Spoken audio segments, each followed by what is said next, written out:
ओम श्री सरस्वत्यै नमः। सुप्रभात प्रिय छात्रों, सत्र 2022 की कक्षा में आप सबका हार्दिक अभिनंदन। प्रिय छात्रों, नवम कक्षा में आप क्षितिज भाग 1 नामक पाठ्य पुस्तक पढ़ेंगे। क्षितिज शब्द का अर्थ है जहाँ धरती और आसमान मिले हुए प्रतीत होते हैं। मिलते नहीं, मिले हुए प्रतीत होते हैं, हमें दिखाई देते हैं। जहां आगे बढ़ते जाएंगे तो और आगे दिखाई देंगे। तो इससे ही संबंधित इस पाठ्य पुस्तक का नाम है क्षितिज। अर्थात इसमें क्या है, जिस प्रकार जमीन और आसमान मिलते नहीं सिर्फ प्रतीत होते हैं, तो इसमें भी जो क्षितिज पाठ्य पुस्तक है इसमें भावों का अंत नहीं होता। भाव इतने गहरे हैं, इतने गंभीर हैं, उनके भावों का अंत नहीं होता। इसलिए इस पाठ्य पुस्तक का नाम क्षितिज रखा गया। और आप क्षितिज पाठ्य पुस्तक का आज पहला पाठ पढ़ेंगे, जो मुंशी प्रेमचंद जी द्वारा रचित 2 बैलों की कथा है।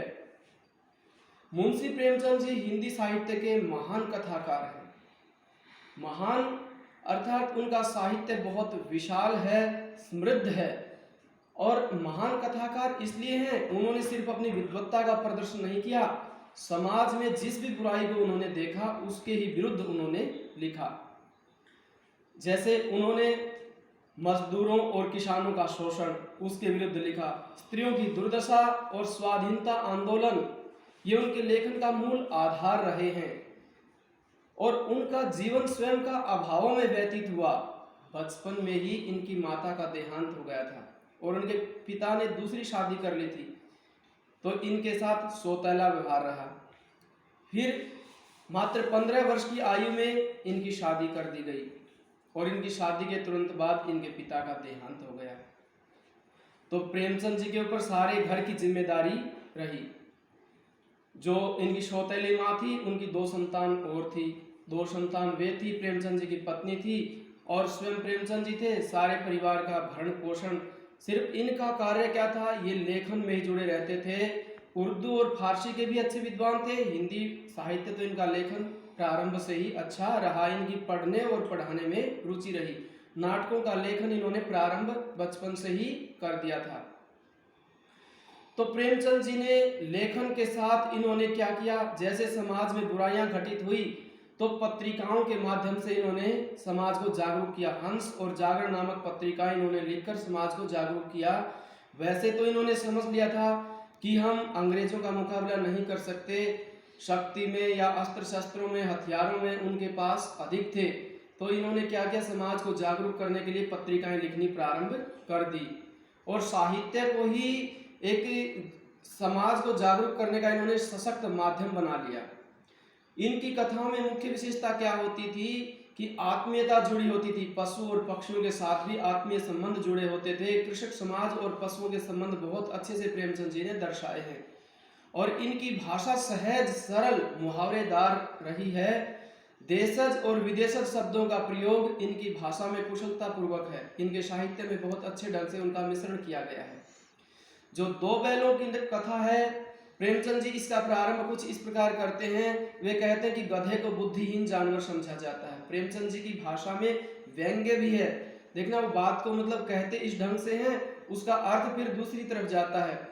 जो इस पाठ का मूल आधार है वो स्वाधीनता आंदोलन ही है। प्रेमचंद जी उसमें कहते हैं कि जिस प्रकार गधे को बुद्धिहीन समझा जाता है, बोझ होता है, मार भी सहता है, कार्य करता रहता है, मार सहता रहता है।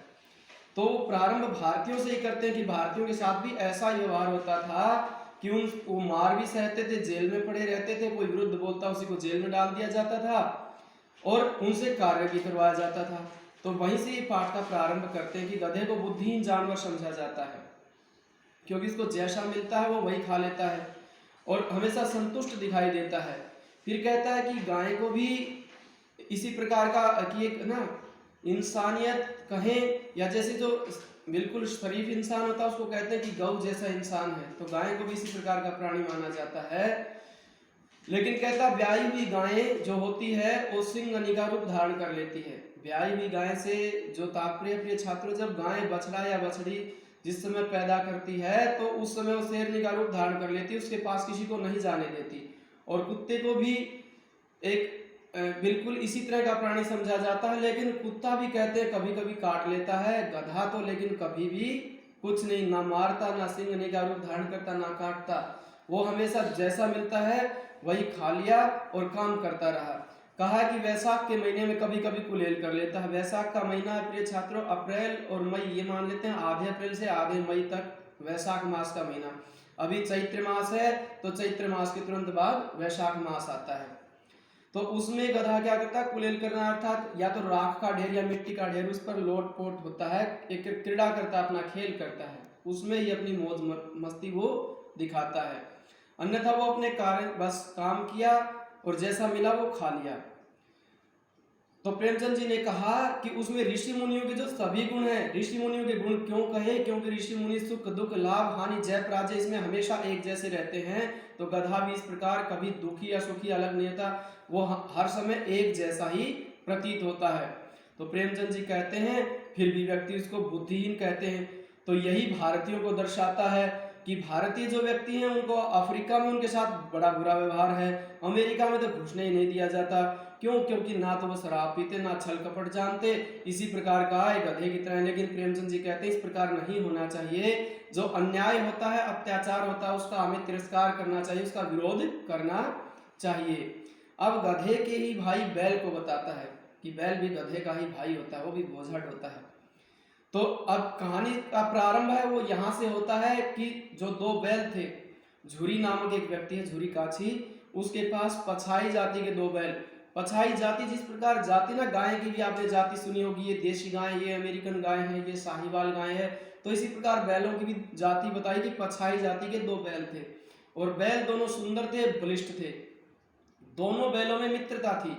दोनों जब बैल मित्रता उनकी आपस में रहने से हुई, जब भी खाते तो एक साथ ही खाते थे। नांद होती है, खोर बोलते हैं, जिसमें बैलों को या पशुओं को चारा डाला जाता है। उस नांद में वो एक साथ मुंह डालते थे, एक साथ पानी पीते थे दोनों बैल। तो दोनों में इस प्रकार आपसी संबंध उनके क्या थे, वो मूक भाषा में, जैसे प्रेमचंद जी कहते हैं, बातें कर लेते थे, एक दूसरे के इशारे से बातें समझते थे। तो दोनों बैल बलिष्ठ थे, सुंदर थे, और जो झुरी नामक व्यक्ति था वो भी उनसे बहुत प्रेम करता था और बैल भी झुरी से बहुत अधिक प्रेम करते थे। लेकिन एकदम से अचानक दोनों बैलों को दूसरी जगह पर भेज दिया गया। झुरी का साला था जिनका नाम है गया, वो दोनों बैलों को लेने आए और वहां पर बैलों को भेजा जाता है। बैलों ने सोच लिया कि हम तो बेच दिए गए यहाँ से। अब दोनों बैल आपस में चर्चा करते जाते हैं कि हमने ऐसा क्या गलत कार्य किया था कि झुरी ने हमें यहाँ दूसरी जगह पर भेज दिया, क्यों हमारे साथ ऐसा दुर्व्यवहार किया। तो यहाँ पर प्रेमचंद जी शिक्षा देते हैं कि हमें भी अपनी मातृभूमि से प्रेम होना चाहिए। जैसे बैल झुरी के पास रहते थे, उन्हें इतना प्रेम हो गया वहां से, तो वहां से छोड़कर जाने को उनको मन नहीं करता। तो दोनों बैल जैसे ही जा रहे हैं तो गया उनको मारता पीटता हुआ लेकर जाता है, बड़ी मुश्किल से जाते हैं वहां तक। तो वहां पर जाने के बाद दोनों बैल खड़े हो जाते हैं। तो चुपचाप, ना तो उन्होंने वहां पर कुछ खाया ना पिया, और रात को ही तुरंत दोनों बैल वापस रस्सा तुड़ा करके वापस भाग आते हैं। सुबह उठकर झुरी देखता है दोनों बैल वहीं पर नान पर खड़े मिलते हैं, वापस वहीं पर पहुंच जाते हैं दोनों बैल। तो झुरी तो उन्हें देखकर प्रसन्न हो जाता है। दोनों बैल उनके आकर के झुरी को सूंघते हैं और आपस में मेल मिलाप करते हैं। लेकिन जो झुरी की पत्नी थी उसे ईर्ष्या हो जाती है कि मेरे भाई के पास गए थे ये दोनों बैल और वहां से वापस भागकर आ गए।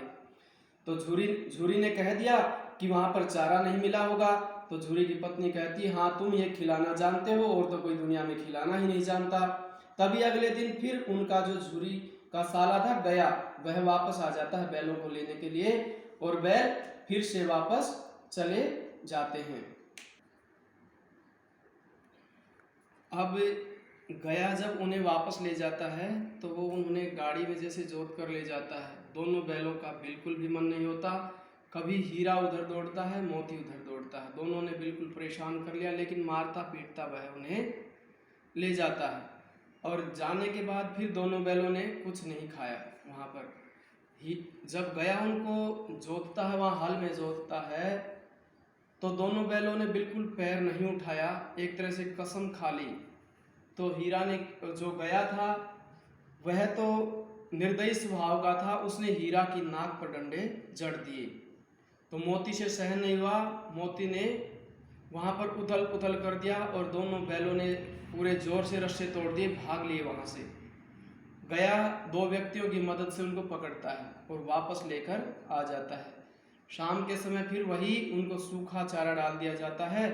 दोनों बैल अपने साथ अन्याय देखते हैं कि हमको कुछ खाने को नहीं दिया जाता, हमसे ही काम अधिक करवाया जाता है, और जो उनके घर पर बैल थे उनसे काम नहीं करवाया जाता। तो जब ऐसा अन्याय हुआ, घर में एक छोटी लड़की थी, वह भी देखती है। वह छोटी लड़की भैरों की थी गया के घर में। उसकी माँ उनके साथ सौतेला व्यवहार करती थी। वो लड़की खुद देखती कि मेरे साथ जैसा व्यवहार होता है इन बैलों के साथ भी घर में वही व्यवहार होता है। वो क्या करती है, चुपचाप आती है और बैलों को 2 रोटियां देकर चली जाती है। दोनों बैलों को भूख तो कहाँ मिटती, पर उनको आत्मीयता, आत्मा में संतुष्टि होती थी उसको देख करके कि घर में किसी सज्जन का भी निवास है यहाँ पर, तो इससे कुछ तृप्ति होती थी उनकी।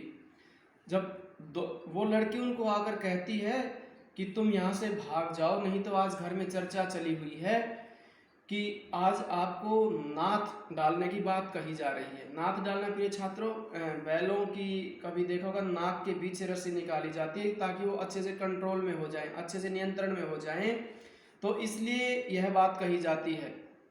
दोनों बैल ये बात सुनते हैं, लेकिन लड़की क्या करती है, आकर के उनके कहती है कि रस्से मैं खोल दूंगी, और वो चुपचाप उनके रस्से खोल देती है। दोनों बैल फिर भी नहीं भागते, कहते हैं कि इस लड़की पर ही बात आएगी, सभी इसी पर शक करेंगे, संदेह करेंगे, इसका जीना मुश्किल हो जाएगा। लेकिन लड़की एकदम से चिल्लाने लग जाती है कि फूफा के बैल गए, फूफा के बैल भाग गए। तो अब जैसे ही चिल्लाई तो बैल भी वहां से दौड़ पड़े और गया निकल कर आता है, कुछ व्यक्तियों को भी पीछे पीछे दौड़ाता है, लेकिन दोनों बैल तेजी से भाग जाते हैं। जाते जाते वो मार्ग भूल जाते हैं रास्ते में उन्होंने एक जगह खेत दिखाई दिया, तो उन्होंने चरना वहां पर प्रारंभ किया और अच्छे से खाया पिया। खाने पीने के बाद मौज मस्ती करने लगे, सींगे मिला लिए दोनों ने, सींगे मिला करके खेल रहे हैं, एक तरह से कुश्ती मल्ल युद्ध कर रहे हैं, इस तरह प्रतीत होता है। तभी एक सांड वहां पर चला आता है। दोनों बैल सांड को देखकर हैरान हो जाते हैं। एक बार तो कहते हैं तो जीना मुश्किल कर देगा, प्राण निकाल देगा, इतना मोटा तकड़ा बैल है वो, एक सांड है, बैलों की हिम्मत कैसे होगी उसके साथ जुटने की। हीरा कहता है यहाँ से भाग निकलो, लेकिन मोती कहता नहीं, सामना करेंगे इसका। तो दोनों डटकर सामना करेंगे, यह बात अब कहता है। मोती कहता है जब मैं सामने से हूं तुम पीछे से खदेड़ देना, मैं पीछे जाऊं तुम आगे से खदेड़ देना। तो दोनों बैलों ने इसी प्रकार मिलकर किया। तो प्रिय छात्रों, यहाँ पर भी एक शिक्षा दी प्रेमचंद जी ने कि हमें मुसीबत के समय डरकर नहीं भागना चाहिए, वहां पर उसका डटकर सामना करना चाहिए, और एकता में बल होता है ये भी। और दोनों बैलों ने यही सिद्ध किया। जब मोती सामने था तो हीरा ने पीछे से खदेड़ दिया, फिर बराबर में मोती ने खदेड़ दिया। इस तरह से सांड को परेशान होकर आखिर भागना पड़ा। दोनों बैल उसके पीछे दौड़े तो सांड घायल होकर गिर पड़ा। गिरते ही दोनों बैल वापस आ गए। तो यहाँ भी एक प्रेरणा यह है कि जब शत्रु युद्ध में हार मान लेता है, अपने हाथ उठा लेता है, तो उस पर दया कर लेनी चाहिए। लेकिन मोती तो, हीरा तो जैसे छोड़कर आता है, मोती फिर कहता है कि बैरी पर कभी दया मत करो, उसका कोई भरोसा नहीं होता। लेकिन दोनों बैल फिर भी वापस आ जाते हैं। दोनों बैल जैसे ही आते हैं, वहां पर आने के तुरंत बाद जब दोनों बैल देखते हैं वहां पर, तो उन्हें कुछ व्यक्ति, सामने एक खेत दिखाई देता है, फिर वो मटर के खेत में खड़े होते हैं। वहां पर खड़े होते ही 2 व्यक्ति आते हैं, खेत के जो रखवाले होते हैं, वे देखते हैं कि बैल हैं। तो हीरा तो वहां पर बिल्कुल मेड़ होती, खेत की जो 4 दीवारी बोलते हैं, खेत की सीमा होती, मेड़ उस पर था। हीरा तो चल दिया, लेकिन मोती उसके बीच में था खेत में। वहां पर एक तरह से जैसे ना गीली जमीन होती है, खेत में पानी था, तो उनके पांव वहां पर धंसने लगे। मोती को पकड़ लिया गया वहां पर, दोनों व्यक्तियों के द्वारा मोती पकड़ लिया गया। तो उन्होंने क्या किया, पकड़ते ही पास में एक जगह थी, वहां पर उस जगह का नाम था काजी होश में बंद कर दिया गया उनको। काजी होश क्या थी ना, एक सरकारी जगह होती थी जहां आवारा पशुओं को रोक दिया जाता था। तो दोनों बैलों को वहां पर रोक दिया गया, और कुछ भी ना खाने को ना पीने को। दोनों बैल बड़े हैरान थे, कहने लगे आपस में कि इससे तो गया का घर ही अच्छा था, सूखा चारा तो डाल देता था, यहाँ तो बहुत निर्दयी है। वहां पर उन्होंने देखा कि कुछ गधे हैं, कुछ बकरियां हैं और सब इस तरह चार दीवारी के अंदर बंद हैं। हीरा बलवान था, वैसे तो हीरा बोला मोती ऐसा करते हैं इसको गिरा देते हैं, लेकिन मोती कहता है कि इतनी जो चारों तरफ से दीवार है ये बहुत मुश्किल है। तो इस तरह से दोनों में विचार विमर्श होते रहते हैं, लेकिन हीरा क्या करता है उस दीवार को गिरा देता है। तभी चौकीदार आता है, वो देख लेता है, वो आकर के हीरा को बड़ी मजबूत रस्सी से बांध देता है और डंडे जमाता है। तो हीरा को उसने कई डंडे मारे। तो अब मोती कहता क्या मिला, तो वो कहता है कि अरे ये तो बच जाते कम से कम। हाँ, मोती ने कहा ठीक है। तो मोती कहता है ठीक है, मैं भी जोर लगाता हूँ और तुम भी जोर लगाओ। इस तरह दोनों मिलकर उस कांची होश की दीवार को गिरा देते हैं। गिराते ही तुरंत घोड़ियां होती हैं वहां पर, सबसे पहले निकल जाती हैं, फिर बकरियां, फिर गधे नहीं निकलते और सभी प्राणी निकल जाते हैं। तो तब गधों से हीरा और मोती चर्चा करके कहते हैं कि तुम क्यों नहीं जाते। तो वो कहते हैं क्या करना, बाहर निकलेंगे फिर पकड़े जाएंगे और डंडे और खाएंगे। तो प्रिय छात्रों, ऐसा व्यवहार ही भारतीयों के साथ बताते हैं। प्रेमचंद जी की उन्हें जेल में डाला जाता है और वो गधों की तरह अंदर लेटे रहते थे। बस बाहर निकलने का उन्हें डर होता था कि आवाज उठाएंगे, इसका विरोध करेंगे, ऊपर से लठ और खाएंगे, कुछ मिलना है नहीं। तो फिर जब दोनों बैल उसको गिराते तो मोती क्या करता है, उन दोनों बैलों को ही, जो दोनों गधे लेटे हुए थे उनको सींग लगाता है दोनों को, और वहां से भगा देता है, उनको खदेड़ देता है। वहां से जब क्या होता है, मोती जो था उसने अपना जो मित्र था बंधा हुआ था, दोनों मित्र बंधे हुए थे ना, वहां पर उनको सशक्त बांध दिया गया था। जब मजबूत रस्सी से पहले हीरा को बांध दिया था उन्होंने पकड़ करके, और तो सारे पशु भाग गए। सुबह आकर के वो देखते हैं कि ये क्या हुआ, आश्चर्यचकित हो जाते हैं चौकीदार और सब कि सारे पशु कहाँ गए। तो हीरा तो मतलब मजबूत रस्सी से बंधा हुआ था वहां पर, तो वो तोड़ने लगा जैसे ही, तो हीरा ने कहा कि तुम भाग जाओ मोती यहाँ से, मैं तो मजबूत रस्सी से बंधा हुआ हूँ, फिर कभी अपनी मुलाकात होगी, कहीं ना कहीं पे होगी, फिर मिलेंगे, तुम यहाँ से चले जाओ। तो मोती की आंखों से आंसू बहने लगे कि मुझे इतना स्वार्थी मत समझो, हम और तुम इतने दिनों से एक साथ रहे और आज मैं आपको मुसीबत में छोड़कर यहाँ से भाग जाऊं, तो ये संभव नहीं है। उसने कहा बहुत मार पड़ेगी। वो कहता है मुझे गर्व है कि तुम यहाँ जिस बंधन में हो, तुमने कम से कम 9-10 प्राणियों की जान तो बचा दी, बहुत अच्छा किया। मोती ने सींग मारकर तब क्या कहता, उन गधों को फिर निकाल दिया और कहा कि मैं मोटी रस्सी से जो बांध दिया गया था, कहते इसको भी हम अपने प्रयास करके तोड़ते हैं। एक सप्ताह, लेकिन वो फिर जैसे चौकीदार आए उन्होंने मोती को भी वहां पर बांध दिया और हीरा को भी बांध दिया। एक सप्ताह तक दोनों को कुछ भी खाने को नहीं दिया, दोनों बैल बिल्कुल कमजोर हो गए।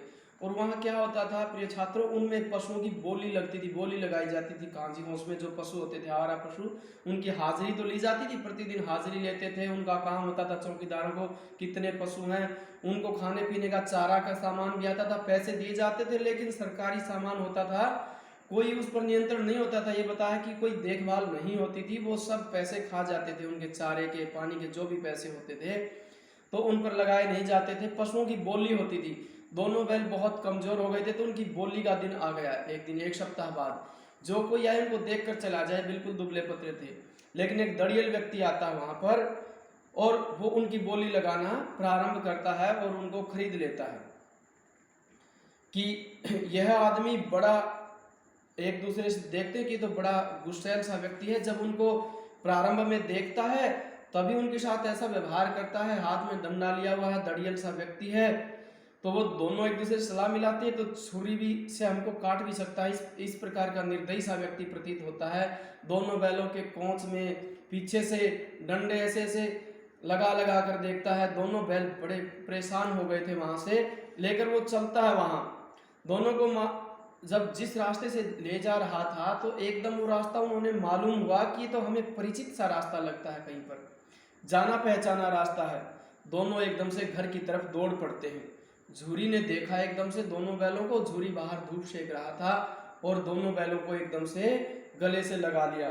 दोनों बैलों से के आंखों से, मतलब मित्रों की आंखों से आनंद के आंसू बहने लगे उस समय। तो कहा उन्होंने, तभी आकर के झुरी ने देखा, वो आ गए दोनों। तभी पीछे से वो दड़ियल व्यक्ति भी आता है।